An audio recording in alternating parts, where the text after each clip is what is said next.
இன்றைக்கி இந்த மாதிரி டேஸ்டியாக ஒரு பிரியாணி செஞ்சு சாப்பிட்லாமா. வழக்கம் போல் நான் வந்து பிரியாணி மசாலா இது எதுவுமே கொடுக்காம வீட்டில் செஞ்ச கரம் மசாலா வச்சு தான் இந்த பிரியாணி செஞ்சுருக்கேன். ஸோ கரம் மசாலா எப்படி செய்யணும் அப்படின்றத நான் வீடியோ ஸ்கிப் பண்ணாமல் பாருங்கள், உள்ளே சொல்லியிருக்கேன். அண்ட் இன்றைக்கி வந்து நார்மலாகவே எப்பவும் போல் சிக்கன் எடுத்துகிட்டு ஸ்கூலில் பேரண்ட்ஸ் மீட்டிங் வேறு இருக்குன்னாங்க. ஸோ அதுக்குள்ளே ஒர்க் முடிச்சுட்டு போகணுன்னு சொல்லிட்டு காலையில் எழுந்ததுமே நான் வந்து வாஷிங் மிஷின் துணியை போட்டு காய வச்சுட்டு அதுக்கப்புறம் வீட்டையும் க்ளீன் பண்ணி வச்சுட்டு நான் ஸ்கூல் போயிட்டு வரதுக்கு லேட் ஆகும். அதுக்கப்புறம் நமக்கு வந்து வீட்டு வேலையெல்லாம் பார்த்துட்டு இருக்க முடியாது அப்படின்னு சொல்லிட்டு காலையில் நான் எல்லாம் ஹெல்ப் பண்ணிவிட்டு வழக்கம் போல் எப்போவுமே சமைக்க ரெடி பண்ணிட்டேன்.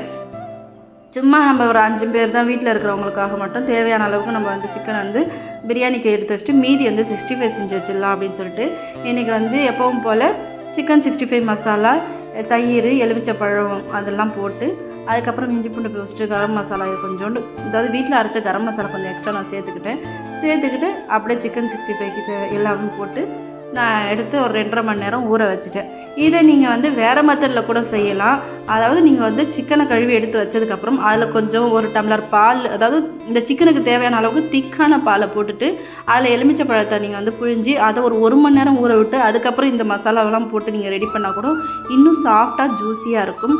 அப்புறம் நான் வந்து கரம் மசாலா வந்து எப்படி செய்யணும்னு சொல்கிறேன். பாய் வீட்டு பிரியாணி மசாலா வந்து எப்படி செய்வோம் அப்படின்னா, 100 கிராம் பட்டைனா 25 கிராம் வந்து 50 கிராம் நீங்கள் கிராம்பு எடுத்துக்கோங்க. அண்ட் 25 கிராம் ஏலக்காய் எடுத்துக்கோங்க.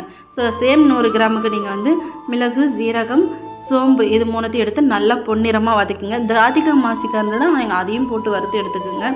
இது எல்லாமே நல்லா வறுத்து நல்லாவே வறுபடணும். படப்படன்னு அந்த படப்படப்பெல்லாம் அடங்கினதுக்கப்புறம் நல்லா பொடியாக்கிக்கோங்க மிக்சியில் போட்டு. அதை நீங்கள் பொடி பண்ணி வச்சுட்டு அந்த பொடியை நீங்கள் வந்து எந்த ஒரு கரம் மசாலாவும் சேர்க்காமல் வெறும் இஞ்சி பூண்டு வெங்காயம் தக்காளி இதெல்லாம் போட்டு வதக்கி அந்த கரம் மசாலா ஒரு 2 ஸ்பூனை போட்டுட்டு வெறும் மிளகாய் மட்டும்தான் நான் இதில் கொடுத்துருக்கேன். வேறு எதுவுமே நான் இன்றைக்கி போடலை. மிளகாய், நான் செஞ்ச கரம் மசாலா, இஞ்சி பூண்டு பேஸ்ட் இது 3 போட்டு தான் இன்றைக்கி பிரியாணி செஞ்சேன். பிரியாணி வேறு லெவலில் இருந்தது. டேஸ்ட் அல்டிமேட்டாக இருந்தது.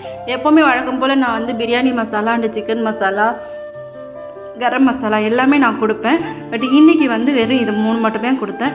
எப்போவுமே வந்து நீங்கள் பிரியாணி செய்கிறீங்க அப்படின்னாக்கா மஞ்சத்தூள் வந்து ஸ்கிப் பண்ணிக்கிட்டு வெறும் மிளகாய்த்தூள் மட்டும் கொடுங்க. அந்த கலரே உங்களுக்கு பிரியாணிக்கான கலர் வந்துடும்.